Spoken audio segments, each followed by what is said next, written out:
ಈಗ ನಿರ್ದೇಶಕರಾಗಿ ಚುನಾವಣೆಯಲ್ಲಿ ಗೆಲ್ಲಕ್ಕೆ ಎಲ್ಲ ತುಂಬ ತೊಂದರೆ ಕೊಟ್ಟರು ಮತ್ತು ಕೋರ್ಟ್ ಮುಖಾಂತರ ಈಗ ತಮ್ಮ ಜಯನ ಹಾಕಿಸ್ಬಿಟ್ಟು ಮತ್ತು ಮದುವೆಗೆ ಮಧ್ಯಸ್ಥಿಗೆ ಬರ್ತಿದ್ದಾರೆ. ಇದ್ರ ಬಗ್ಗೆ ಏನು ಹೇಳ್ತೀವಿ? ನಾನು ಹೇಳ್ಕೊಂಡು ಹೋದರೆ ಒಂದೊಂದು ದಿವಸ ಹೇಳ್ಬೇಕೆಲ್ಲದನ್ನು ಸಿಂಪಲ್ಲಾಗಿ ಹೇಳಬೇಕು ಅಂತಂದರೆ ಏನು ಸತ್ಯಕ್ಕೆ ಜಯ ಅಂತಂದೇನಿದೆ, ಸತ್ಯಕ್ಕೆ ಜಯ ಅಂತ ಏನಿದೆ ಅದನ್ನು ಇವತ್ತು ನಮಗೆ ನ್ಯಾಯಾಲಯದ ಮುಖಾಂತರ ಇವತ್ತು ದೊರಕೈತೆ. ನಾನು ಹಿಂದೆ ಸಭೆ ನಿಮ್ಮ ಹತ್ರ ಹೇಳಿದ್ದೆ, ನೀವು ಡೈರೆಕ್ಟ್ರು ಅಂತ ಯಾಕೆ ಇಂಡೈರೆಕ್ಟ್ರಾಗೆ ಹೇಳ್ತಾ ಇದ್ದೀರಿ, ಹೆಸರು ಹೇಳ್ತಾ ಇಲ್ಲ ಅನ್ನೋದಕ್ಕೆ ಅವತ್ತೇ ಹೇಳಿದ್ದೆ. ನಾನು ಡೈರೆಕ್ಟ್ರು ಅಂತ ಒಪ್ಕೊಂಡಿಲ್ಲಪ್ಪ, ನಾನು ಕೋರ್ಟಲ್ಲಿ ಇದ್ದಿರೋದ್ರಿಂದ ಕೋರ್ಟಲ್ಲಿ ತೀರ್ಮಾನ ಆದಮೇಲೆ ಹೇಳ್ತೀನಿ ನಾನು ಅಂತಂದು ಹೇಳಿದ್ದೆ. ಅದೇ ರೀತಿ ಇವತ್ತು ಮಾನ್ಯ ಉಚ್ಚ ನ್ಯಾಯಾಲಯದಲ್ಲಿ ನಿನ್ನೆ ತೀರ್ಪು ಪ್ರಕಟ ಆಗಿದೆ. ಏನು ಅವ್ರದನ್ನು ಡಿಸ್ಮಿಸ್ ಮಾಡಿ ಅಸಿಂಧು ಅಂತ ಮಾಡಿ ನನಗೆ ಯುನಾನಿಮಸ್ಸನ್ನು ಮಾಡಿದ್ದಾರೆ ಚುನಾವಣೆಗೆ.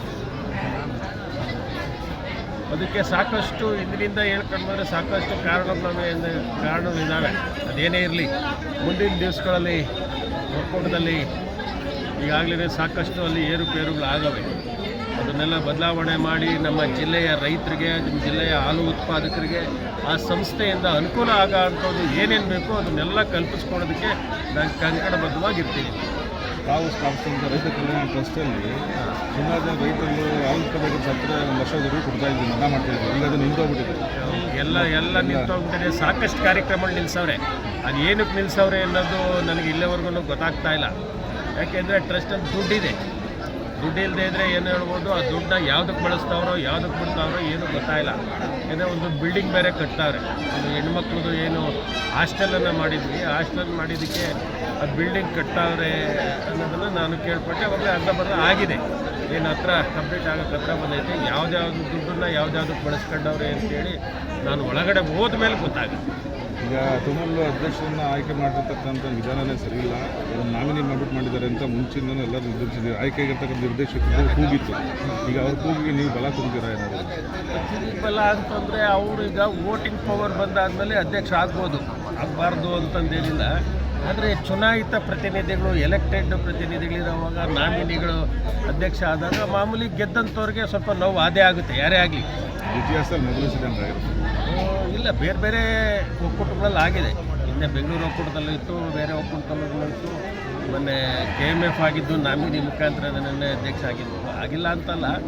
ಆದರೆ ಆ ರೀತಿ ನಾಮಿನಿಗೆ ಅಧ್ಯಕ್ಷ ಕೊಟ್ಟಾಗ ಚುನಾಯಿತ ಕಷ್ಟಪಟ್ಟು ಗೆದ್ದು ಬಂದಿದ್ದ ಅಂಥವ್ರಿಗೆ ಸ್ವಲ್ಪ ನೋವು ಅದೇ ಆಗುತ್ತೆ, ಮಾತನಾಡಿರ್ಬೋದು.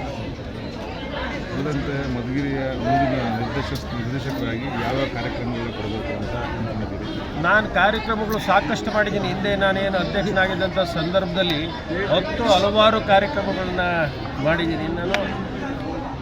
ಅದನ್ನೆಲ್ಲನೂ ಪೂರ್ತಿ ಯಾವ್ಯಾವ ಕೆಲವೆಲ್ಲ ನಿಂತೋಗಿದ್ದಾವೆ, ಆ ನಿಂತೋಗಿರೋ ಅಂಥವನ್ನೆಲ್ಲ ನಾನು ಅನುಷ್ಠಾನಕ್ಕೆ ತರೋ ರೀತಿ ನಾನು ಅಲ್ಲಿ ಕಾರ್ಯಕ್ರಮ ರೂಪಿಸ್ಕೊಳ್ತೀನಿ, ಜೊತೆಗೆ ಅಲ್ಲಿ ಕೆಲಸ ಮಾಡ್ತೀನಿ. ಇವಾಗ ಒಂದೇ ಹೇಳ್ಬೇಕು, ಎಕ್ಸಾಂಪಲ್ ಹೇಳಬೇಕು ಅಂದರೆ ಆ ರೈತರು ಕೊಡ್ತೀರಾ ಅಂತಂದು ಸತ್ತಂಥ ಸಂದರ್ಭದಲ್ಲಿ ಹಣ ಏನು ಕೊಡ್ತಾಯಿದ್ರು ಅದನ್ನು ನಿಲ್ಲಿಸಿದ್ದಾರೆ ಅಂತಂದು. ಅದನ್ನೆಲ್ಲದನ್ನು ಯಾಕೆ ನಿಲ್ಲಿಸಿದ್ದಾರೆ ಅಂತಂದು ಅದನ್ನೆಲ್ಲದನ್ನು ಏನು ನಮ್ಮ ಸಭೆನ ಕರೀತಾರೆ, ಸಭೆ ಕರೆದಂಥ ಸಂದರ್ಭದಲ್ಲಿ ಅದನ್ನು ತೀರ್ಮಾನ ಮಾಡಿ ಪುನಃ ಅದನ್ನು ಕೊಡೋದಕ್ಕೆ ವ್ಯವಸ್ಥೆ ಮಾಡ್ತೀವಿ. ಯಾಕೆಂದರೆ ನನ್ನ ಕನಸಿನ ಕೂಸಿದ್ದಂಗೆ ಅದು ಟ್ರಸ್ಟ್ ಅದು. ಯಾಕೆಂದರೆ ಏನು ರೈತ ಕಲ್ಯಾಣ ಟ್ರಸ್ಟ್ ಅಂತ ಮಾಡಿದೆ, ಅದನ್ನು ಭಾಳ ಹೋರಾಟ ಮಾಡಿದ್ದೀನಿ ನಾನು. ಬೇರೆ ಬೇರೆ ಒಕ್ಕೂಟಗಳಲ್ಲೆಲ್ಲ ಇದ್ವು, ಆದರೆ ನಮ್ಮ ಒಕ್ಕೂಟಗಳಲ್ಲಿ ಇರಲಿಲ್ಲ. ನಾನು 2 ವರ್ಷಗಳ ಕಾಲ ಸ್ಟಾರ್ಟಿಂಗಲ್ಲಿ ಅವಿರತ ಪ್ರಯತ್ನ ಮಾಡಿ ಇವತ್ತು ನಾನು ಟ್ರಸ್ಟನ್ನು ಮಾಡಿದ್ದು. ಎಲ್ಲ ತಾಲೂಕುಗಳು ಒಪ್ಪಿದ್ವು, ಆದರೆ ಒಂದು 2 ತಾಲೂಕಲ್ಲಿ ಅದಕ್ಕೆ ಅಪಸ್ವರ ಬಂದಿತ್ತು. ಅದಕ್ಕೋಸ್ಕರ ತಿರ್ಗಾ ಮತ್ತೆ ಅಲ್ಲಿ ಸಭೆಗಳನ್ನ ಕರೆದು ಆ ಟ್ರಸ್ಟನ್ನು ಮಾಡಿದ್ದೀನಿ. ಇವತ್ತು ನೋಡಿ, ಆ ಟ್ರಸ್ಟನ್ನು ಮಾಡಿದ್ದಕ್ಕೆ ಇವತ್ತು ಒಂದು ವರ್ಷಕ್ಕೆ 22-23 ಕೋಟಿ ಬರೀ ಇನ್ಶೂರೆನ್ಸ್ ಅಂತ ಕೊಡ್ತೀವಿ ನಾವು ಹಸುಗಳಿಗೆ. ಇನ್ಶೂರೆನ್ಸ್ ಆ ದುಡ್ಡು ಯಾವುದಪ್ಪ ಅಂತಂದರೆ ಲಾಭದ ದುಡ್ಡು. ನಾನು ಮೊದಲನೇ ಸಾರಿ ಏನು 13ನೇ ಇಸ್ವಿಲಿ ನಾನು ಚುನಾಯಿತನಾಗಿ ಹೋಗಿ ಅಲ್ಲಿ ಅಧ್ಯಕ್ಷ ಆಗಿದ್ದೆ. 12-13ನೇ ಇಸ್ವಿ ಒಕ್ಕೂಟದ ಲಾಭನೇ 25 ಲಕ್ಷ. ಒಕ್ಕೂಟದ್ದು ಎಂಟೈರ್ ಒಕ್ಕೂಟದ ಲಾಭನೇ 25 ಲಕ್ಷ ಇದ್ದಿದ್ದಂಥವ್ರು. ಇವತ್ತು ಹೆಚ್ಚು ಕಮ್ಮಿ 23-24 ಕೋಟಿ ಹಸುಗಳು ಇನ್ಶೂರೆನ್ಸ್ ಅಂತ ಕೊಡ್ತೀವಿ. ಅದು ಎಲ್ಲದನ್ನು ಲಾಭದ ದುಡ್ಡಲ್ಲೇನೆ. ಒಕ್ಕೂಟ ಯಾವ ಮಟ್ಟಕ್ಕೆ ಹೋಗಿದೆ, ಎಲ್ಲಿಗೆ ಹೋಗಿದೆ ಅಂತಂದು ಅರ್ಥ ಮಾಡಿ. ಮೊದಲನೇ ವರ್ಷನೇ ನಾನು ಹೆಚ್ಚು ಕಮ್ಮಿ 5 ಕೋಟಿ ಚಿಲ್ಲರೆ, 4.5 ಕೋಟಿ ಲಾಭ ಆಯಿತು. 2ನೇ ವರ್ಷ 8 ಕೋಟಿ ಚಿಲ್ಲರೆ ಆಯಿತು. 3ನೇ ವರ್ಷ ತಿರ್ಗಿ 11 ಕೋಟಿನೇನೋ ಆಯಿತು. ಒಂದು ವರ್ಷ 19.5 ಕೋಟಿ ಬರೀ ಟ್ಯಾಕ್ಸ್ ಕಟ್ಟಿದ್ವಿ. ನನಗೆ ಇನ್ಕಮ್ ಟ್ಯಾಕ್ಸ್ನವರೆಲ್ಲರೂ ಸನ್ಮಾನ ಮಾಡಿದ್ರು. ಇನ್ಕಮ್ ಟ್ಯಾಕ್ಸ್ ಆಫೀಸಿಂದ ಜಿಲ್ಲೆಗೆ ಹೈಯೆಸ್ಟ್ ಟ್ಯಾಕ್ಸ್ ಪೇಯರ್ ತುಮಕೂರು ಹಾಲು ಒಕ್ಕೂಟ ಅಂತಂದೇಳಿ ಸನ್ಮಾನ ಸಹನ ಇನ್ಕಮ್ ಟ್ಯಾಕ್ಸ್ನವ್ರು ಮಾಡಿದ್ವಿ. ಈ ರೀತಿ ಕಾರಣ ಏನಪ್ಪ ಅಂತಂದರೆ ಈ ಸಂಸ್ಥೆನ ರೈತರು ನಂಬ್ಕೊಂಡಿದ್ದಾರೆ. ಈ ಜಿಲ್ಲೆಯ ರೈತರು ನಂಬ್ಕೊಂಡಿರೋ ಅಂಥವ್ರಿಗೆ ಹುಸಿ ಆಗಬಾರ್ದು. ಇವತ್ತು ವ್ಯವಸಾಯ ಮಾಡೋದನ್ನು ಮಳೆ ಬೆಳೆ ಎಲ್ಲ ಹೆಚ್ಚು ಕಮ್ಮಿ ಆಗಿರೋದ್ರಿಂದ ವ್ಯವಸಾಯ ಮಾಡೋದು ಎಷ್ಟೋ ಜನ ಬಿಟ್ಬಿಟ್ಟವ್ರೆ. ಮುಂದಿನ ದಿವಸಗಳಲ್ಲಿ ಹೈನುಗಾರಿಕೆನೂ ಬಿಟ್ಟರೆ ಅವ್ರ ಸಂಸಾರ ಸಾಗಿಸೋಕ್ಕಾಗಲಿ, ಅವ್ರ ಮಕ್ಕಳನ್ನ ವಿದ್ಯಾವಂತರನ್ನಾಗಿ ಮಾಡೋಕ್ಕೆ ಅನಾನುಕೂಲ ಆಗುತ್ತೆ. ಆದ್ದರಿಂದ ಅಟ್ಲೀಸ್ಟ್ ಅವರು ಸಾಹುಕಾರಿಕೆ ಇಲ್ಲ ಆದ್ರೂ ಜೀವನನಾದರೂ ಮಾಡಬೇಕಲ್ಲ ರೈತರು ಅನ್ನೋ ಉದ್ದೇಶದಿಂದ ಈ ಸಂಸ್ಥೆ ಉಳ್ಕೋಬೇಕು. ಈ ಸಂಸ್ಥೆ ಉಳ್ಕೊಂಡ್ರೆ ಮಾತ್ರ ಈ ಜಿಲ್ಲೆಯ ರೈತರು ಉಳ್ಕೊಳ್ತಾರೆ. ಇವರು ಇಲ್ಲ ಅಂತಂದರೆ ಭಾಳ ಕಷ್ಟಕ್ಕೆ ಬರುತ್ತೆ. ಆ ಒಂದು ಉದ್ದೇಶದಿಂದ ನಾನು ಇವತ್ತು ಎಲ್ಲರೂ ಹಸು ಕಟ್ಟಿ ಹಾಲು ಹಾಕ ಅಂತದ್ದು ಅದೇನು ಎಲ್ಲೂ ಟ್ರೈನಿಂಗ್ ಹೋಗ್ಬೇಕಾಗ್ತಿದ್ದಿಲ್ಲ. ರೈತರುಗಳು ಪ್ರತಿಯೊಬ್ಬರಿಗೂ ಹಸು ಎಮ್ಮೆ ಕಟ್ಟಿ ಅದನ್ನು ಹಾಲು ಕರೆದು ಹಾಕಿ ಎಲ್ರಿಗೂ ಅನುಭವ ಇರುತ್ತೆ. ಅವರು ಬೇಗ ಆಯ್ಕೆ ಮಾಡ್ಕೊಳ್ಳೋದು ಯಾವುದಪ್ಪ ಅಂತಂದರೆ ವ್ಯವಸಾಯ ಬಿಟ್ಟರೆ ಉಪಕಸಬು ಅಂತಂದರೆ ಹೈನುಗಾರಿಕೆನೇ. ಆ ಹೈನುಗಾರಿಕೆನ ಅವರು ಪ್ರಾರಂಭ ಮಾಡಿದಾಗ ಆ ಹಾಲನ್ನ ನಮ್ಮ ಒಕ್ಕೂಟಕ್ಕೆ ತಂದು ಕೊಟ್ಟಾಗ ನಾವು ಹಾಲು ಮಾರಾಟ ಮಾಡಬೇಕು, ಅವ್ರಿಗೆ ದುಡ್ಡು ಕೊಡಬೇಕು ಅಂತಂದರೆ ಹಾಲು ಮಾರಾಟ ಮಾಡಲಿಲ್ಲ ಅಂದರೆ ಅವ್ರಿಗೆ ಹಣ ಕೊಡೋಕ್ಕಾಗಲ್ಲ. ನಾವು ಆ ದ್ರವರೂಪದಲ್ಲೇ ಮಾರಾಟ ಮಾಡಬೇಕು. ಆ ದ್ರವರೂಪದಲ್ಲಿ ಮಾರಾಟ ಮಾಡಬೇಕು ಅನ್ನೋದಾದಾಗ ನಮಗೆ ಮಾರುಕಟ್ಟೆ ಬೇಕು. ಅದಕ್ಕೋಸ್ಕರ ಇವತ್ತು ಬಾಂಬೆಲಿ ಮಾರುಕಟ್ಟೆ ಮಾಡಿದೆ. 45 ವರ್ಷಗಳಿಂದನೂ ಮಾಡೋಕ್ಕಾಗಿರಲಿಲ್ಲ ಯಾರೂ.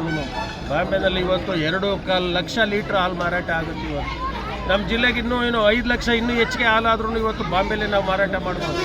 ನಾವು ಏನೇ ಮಾಡ್ತೀವಿ ಬರೀ ಬಡೆ ಮಾಡ್ಕೊಂಡು ನಾಶ ಮಾಡ್ಕೊಂಡು ಓಡಾಡ್ಕೊಂಡಿದ್ರೆ ಏನೂ ಪ್ರಯೋಜನ ಆಗಲ್ಲ. ಫಸ್ಟು ರೈತರಿಗೆ ನಾವು ಒಳ್ಳೆ ಬೆಲೆ ಕೊಡಬೇಕು, ಅವ್ರಿಗೆ ಏನನ್ನ ಸಹಾಯ ಮಾಡಬೇಕು ಅನ್ನೋದಾದಾಗ ನಮ್ಮ ಹಾಲು ಮಾರಾಟ ಆಗಬೇಕು. ಹಾಲು ಮಾರಾಟ ಆಗಲಿಲ್ಲ ಅಂದರೆ ಒಳ್ಳೆ ಗುಣಮಟ್ಟ ಇರಬೇಕು. ಆ ಗುಣಮಟ್ಟದ ಹಾಲನ್ನ ಮಾರಾಟ ಮಾಡಿದರೆ ಮಾತ್ರ ನಾವು ಅನುಕೂಲ ಆಗುತ್ತೆ. ರೈತರಿಗೆ ಸಹಾಯ ಮಾಡುವುದೇ ಬಿಟ್ಟರೆ ಇಲ್ಲ ಅಂದರೆ ಖಂಡಿತ ಸಹಾಯ ಮಾಡೋದಕ್ಕಾಗೋದಿಲ್ಲ.